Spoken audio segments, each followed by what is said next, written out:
It's called volcano surfing. It's a sport in which an individual rides on an active volcano at speeds up to 50 miles per hour using nothing but a wooden board. When I first heard about this activity, I thought to myself, it must be nice to feel so safe you have to invent new ways to put yourself in danger.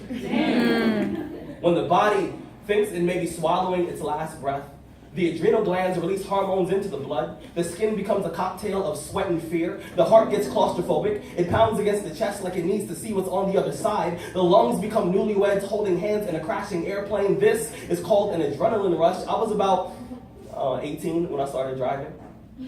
I was about 18 the first time I was pulled over. The officer spilled his lights all over my rearview mirror.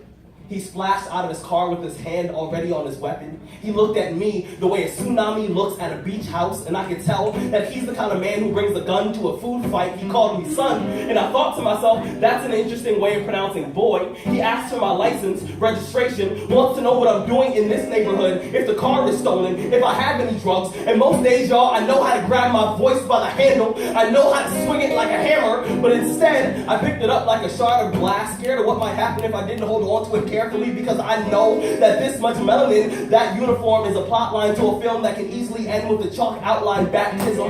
Me trying to make a body bag look stylish for the camera and becoming the newest coat in a closet full of RIP hashtags. Once, a friend of a friend asked me why there weren't more black people in the X Games, and I said, you don't get it. Being black is one of the most extreme sports in America. We don't need to invent new ways of risking our lives because the old ones have been working for decades. Jim Crow may have left the nest, but our streets are still covered in its feathers. Being black in America is knowing there's a thin line between a traffic stop and the cemetery. It's the way my body tenses whenever I hear a police siren in a song. It's the quiver in my stomach whenever there's a cop car behind me. It's the sigh of relief when I turn right and he doesn't. Being black in America is knowing that you're not safe in a hoodie, a t-shirt, a tuxedo. Being black in America is knowing that you're not safe in a pool, in a church, in a classroom. Hell, I don't need to go volcano surfing. I have an adrenaline rush every time an officer drives past without pulling me over.